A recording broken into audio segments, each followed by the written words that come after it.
Hoy vamos a hablar acerca del COVID, pero vamos a tratar de tocarlo desde un punto de vista diferente. Vamos a tratar de tocarlo desde un punto de vista en donde hacemos una referencia inicialmente de lo que fue la pandemia y luego vamos a tratar de tocar el tema del long COVID, este tema que actualmente a los médicos nos preocupa mucho, donde hay más preguntas que respuestas, y creo yo que quién mejor que la doctora Mireya Rodas, neumóloga, especializada en Buenos Aires, Argentina, con mucha experiencia en lo que son patologías pulmonares crónicas, agudas y crónicas, pero sobre todo en la parte de laboratorio de fisiología pulmonar, donde se hacen los diagnósticos probablemente de este tipo de patología. Creo que primero sus palabras de bienvenida, doctora Rodas, gracias por acompañarnos, por tomarse un tiempo de su parte laboral y académica y poder acompañarnos con todos los televidentes de Salud para Todos. Bueno, muchas gracias por la invitación. Realmente este es un tema que lo veníamos conversando y lo hemos pospuesto. Agradezco que me hayan brindado y permitido poder tomarme el tiempo necesario como para estar aquí. Realmente mis ocupaciones me impedían un poco antes hacerlo, pero creo que vale la pena porque, como bien lo dijo, la pandemia como tal, la fase aguda, esa que todos recordamos no gratamente, ya pasó. Sin embargo, aún hoy todavía tenemos pacientes con COVID, con cuadros agudos, y que siempre es bueno recordar ciertos temas, tanto de la parte aguda como el long COVID. Entonces, ¿qué le parece primero, doctora, si tratamos de rápidamente hablar de la parte aguda de lo que es la infección por el SARS-CoV-2? Porque como todo virus respiratorio pueden ser leves, moderados o graves, ¿no? Y todavía la gente o la población piensa que ya no tenemos COVID y que probablemente ya no hay que tomar medidas preventivas. Pero ¿cuál sería tu visión inicialmente sobre este punto?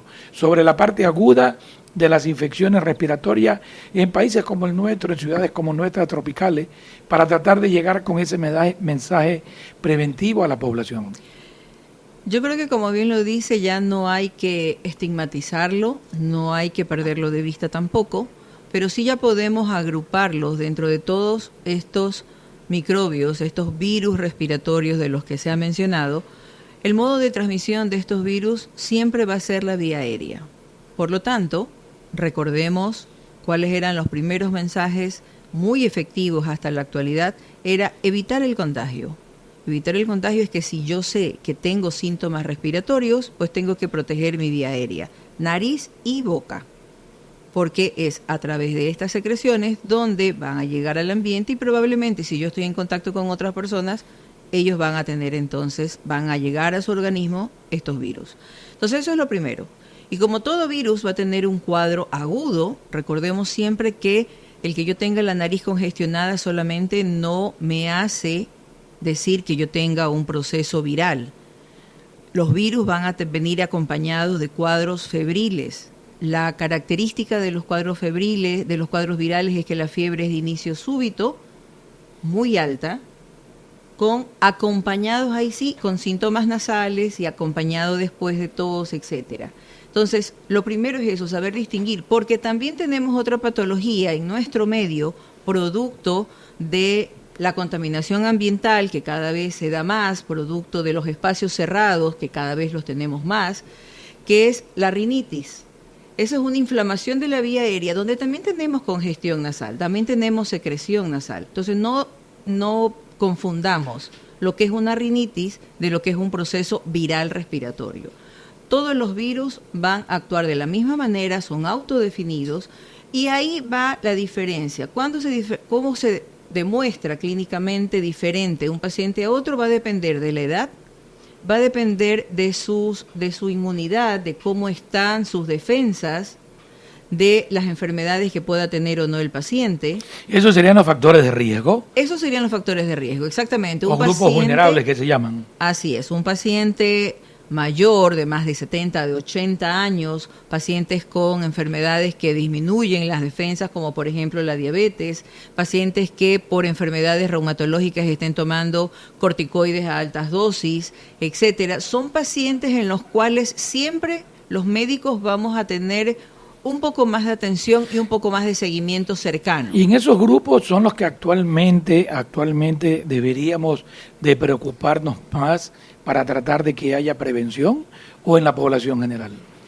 Bueno, si uno habla de la población general, ya lo dice la OMS, que el hecho, ahora que se hablan de las vacunas, por ejemplo, todavía no es que tenemos las vacunas para el COVID como tal ya sistematizado, pero las vacunas para influenza sí hay.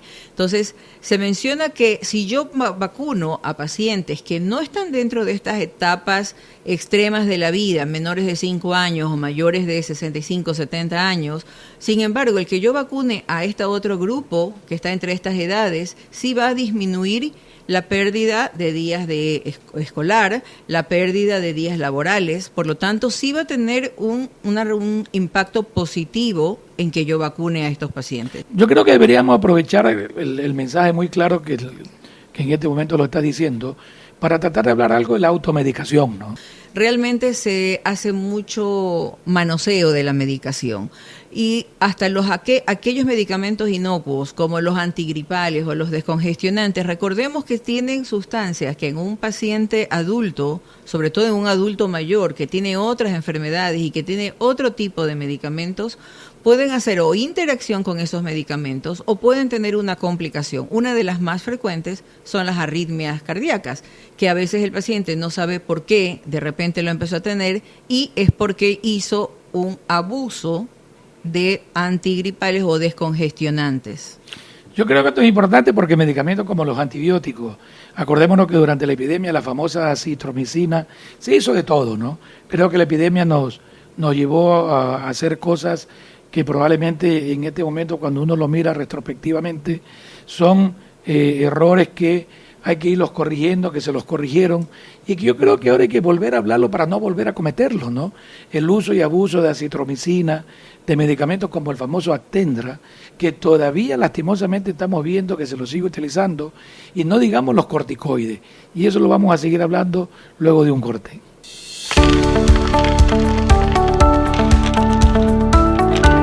No, yo creo que ahora vamos a tocar un tema que probablemente todavía los médicos seguimos aprendiendo mucho. Este famoso long COVID, post-COVID, COVID prolongado, ¿no? Estos términos que incluso todavía no existe una definición claramente definida, pero que hasta ahora lo que más o menos se lo ha tratado de definir con organizaciones internacionales son pacientes que han tenido una infección por COVID. Decir que ya se sabe todo, decir que ya hay una definición fija sobre el long COVID, realmente creo que es muy apresurado. Igual que como con cualquier paciente, como con cualquier enfermedad, los pacientes no sufren la enfermedad de la misma manera. Hay factores en cuenta. ¿Esto es exclusivo del long COVID o lo podemos ver con cualquier otra infección viral que pueda producir síntomas post-infecciosos? A ver, lo hemos visto, por ejemplo, con respecto a los pacientes que han tenido influenza. Son pacientes que quedan desde el punto de vista respiratorio con una dificultad para respirar que no es realmente un compromiso en su capacidad en la capacidad de funcionar del pulmón. Sí es más bien como con una debilidad respiratoria, una debilidad muscular. Recordemos que... ¿Y esta diferencia cómo la podemos hacer para que se entienda cuando tú mencionas de que no hay un problema de pulmonar sino muscular? A eso iba. A ver, recordemos que la respiración se da por la convergencia o por la acción de varios elementos del cuerpo. Tenemos los músculos intercostales, tenemos el diafragma, tenemos la diferencia de presión, que es ya un concepto más físico, pero que se da. Tenemos por la misma estructura pulmonar en sí, por los alvéolos, por cómo está esa membrana a través de la cual pasa el oxígeno que respiramos, que entra por nuestra nariz y que pasa a la sangre y que luego pasa al resto del cuerpo. Son varios factores que hay que tener en cuenta. No podemos asegurar que todos los pacientes que tienen y que refieren esa dificultad para respirar vayan a tener todos el mismo daño. O sea, por ahora no sabemos exactamente a qué paciente que le dio COVID puede sufrir de long COVID. Hay que, primero, vuelvo y lo repito, no hay que generalizar, hay que tomar en cuenta ciertos factores y uno de los que más solemos olvidar los médicos, no tanto los neumólogos, porque los neumólogos trabajamos con relación al ambiente donde se desempeña la persona que acude a nosotros. Es las actividades laborales, actividades que hacen el paciente por hobbies o el lugar donde vive, donde desempeña y donde se desarrolla la mayoría de las horas durante el día. Entonces, hay que tomar en cuenta eso. ¿Cuáles fueron los pacientes que sin tener un COVID grave todavía quedaron con alguna secuela? Pueden ser, por ejemplo, si es un paciente que trabajaba antes del COVID en construcción y que no tenía protección, por lo tanto sus pulmones ya habían recibido durante algún tiempo estos materiales de construcción que llegaron a través de la respiración durante su jornada laboral y que el paciente no lo sentía. A lo mejor era un paciente joven, pero que sin embargo ya su pulmón estaba en algo, digamos que lesionado por recibir sustancias que no son normales, que normalmente las recibe una pudiésemos persona. llamarlas, son enfermedades laborales, o sea, en trabajadores de la construcción, quien trabaja en la carpintería, con diluyentes, pintura. Pero hay que saber diferenciar. Cuando uno habla de enfermedades laborales, por ahí podríamos entrar en otro concepto y podríamos entrar a más bien confundir a las personas. Son factores de riesgo que cuando eso yo lo tengo en mi cuerpo y viene el virus del COVID a mi cuerpo, la unión de estas dos situaciones son las que hacen que el pulmón pueda tomarse un poco más de tiempo en recuperarse. Pero yo quiero ir un poco más allá. Hay que saber diferenciar la fatiga, que muchas veces el paciente puede confundirla con dificultad para respirar, a la fatiga que produce más bien el compromiso muscular. Recordemos que los pacientes con COVID, sobre todo aquellos pacientes con COVID severo, perdieron mucho peso, pero no porque perdieron necesariamente grasa de su cuerpo, sino perdieron masa muscular. Y recuperar esa masa muscular tarda mucho más que recuperar la grasa que a veces perdemos. Yo creo que solamente, disculpa que te interrumpa, pero me fuera bueno para quienes nos escuchan, cualquier cuadro infeccioso, no solamente el COVID, hepatoneumónico o es responsable de esta pérdida muscular. Cualquier cuadro infeccioso, sobre todo los virus, van a producir este consumo de energía y esta pérdida de la masa muscular, que en el caso del COVID está siendo más estudiado, creo, que los otros virus en años anteriores, ¿no? Exactamente, me parece que es eso. Con esta enfermedad, con este virus, a este virus todos pusimos nuestra atención y no es que aquellos médicos cuando se dieron las pandemias anteriores no se haya visto, pero ahora, como es algo que empezó en nuestra época, pues entonces hemos puesto la atención y hemos abierto todos nuestros sentidos a pesquisar lo mínimo que pueda sentir el paciente, tratando de aprender más de esta enfermedad.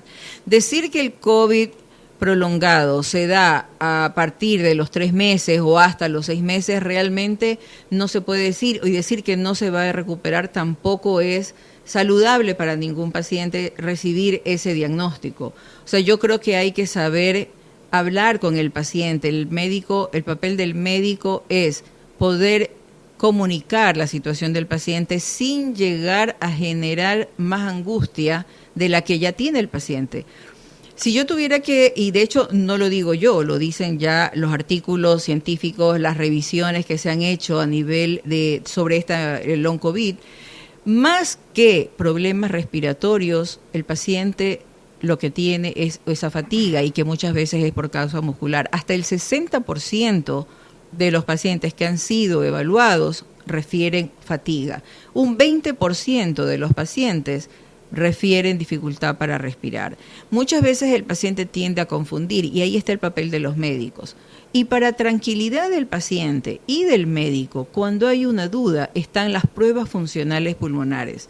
Esas son las que en realidad van a decir qué grado de compromiso funcional tiene el paciente. Recordemos que el pulmón se lo estudia de diferentes maneras. Las imágenes, la tomografía computada de alta resolución simple, que mucho se habla también en COVID y en otras enfermedades, nos dice el lugar, el sitio exacto del pulmón que puede estar afectado, pero no me dice cómo está funcionando el pulmón.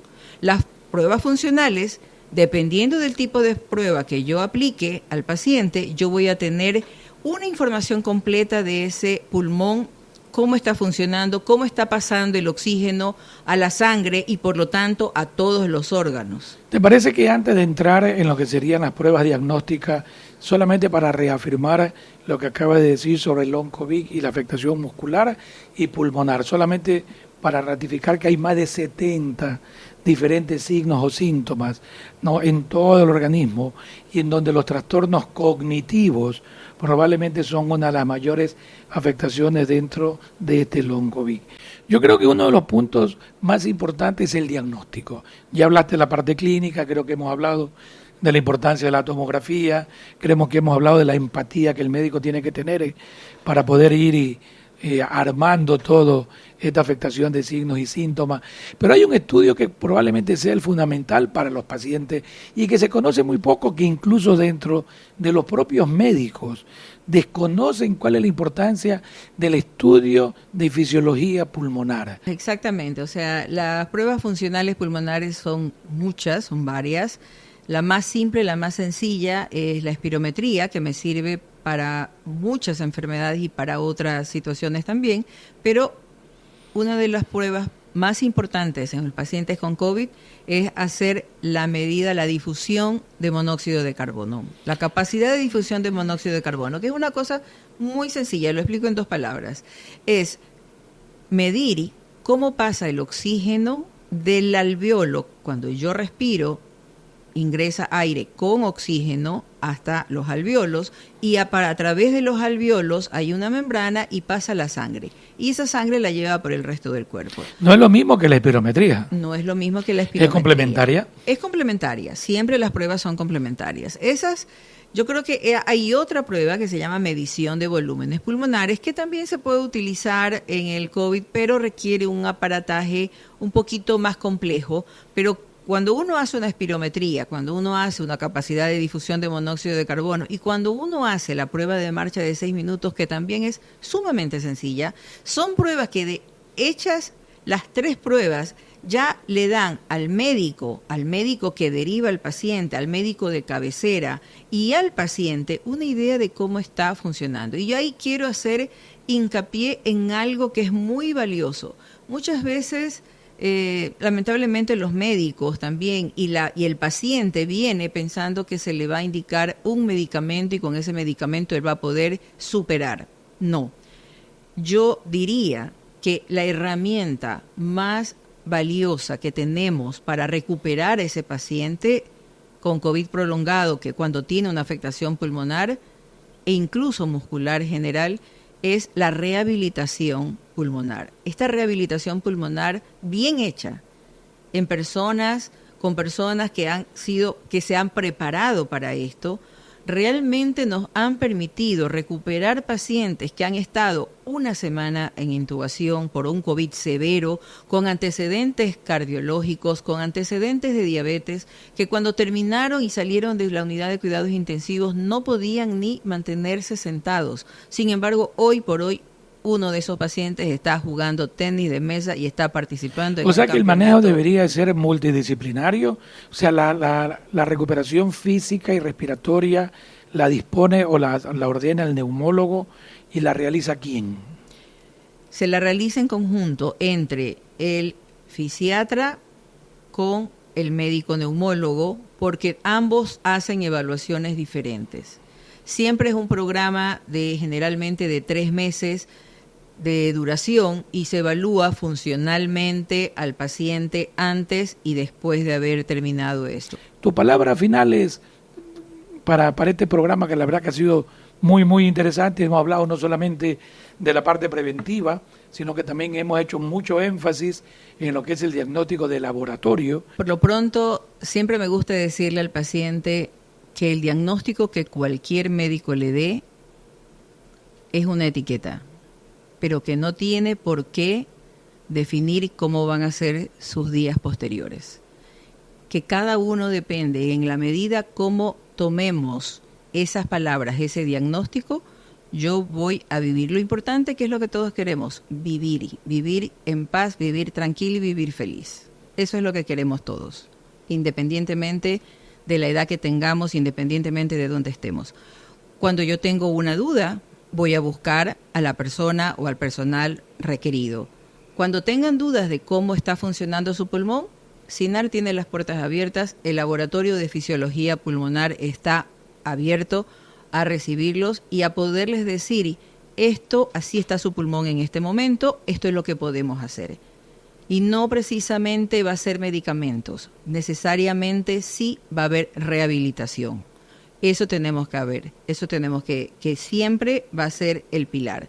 Y no olvidemos que en la respiración no solamente metemos y sacamos aire, metemos emociones positivas y saquemos las emociones negativas. Eso es sumamente importante recordarlo. Bueno, quiero agradecerle a la doctora Mireya Rodas. Ha sido, creo yo, una charla, un conversatorio muy, muy instructivo. Hemos tratado de abarcar un tema no solamente desde el punto de vista médico, sino que vemos la importancia del diagnóstico, de las pruebas complementarias y sobre todo un tema que lo vamos a seguir hablando, lo vamos a seguir tocando, como es el tema de las emociones.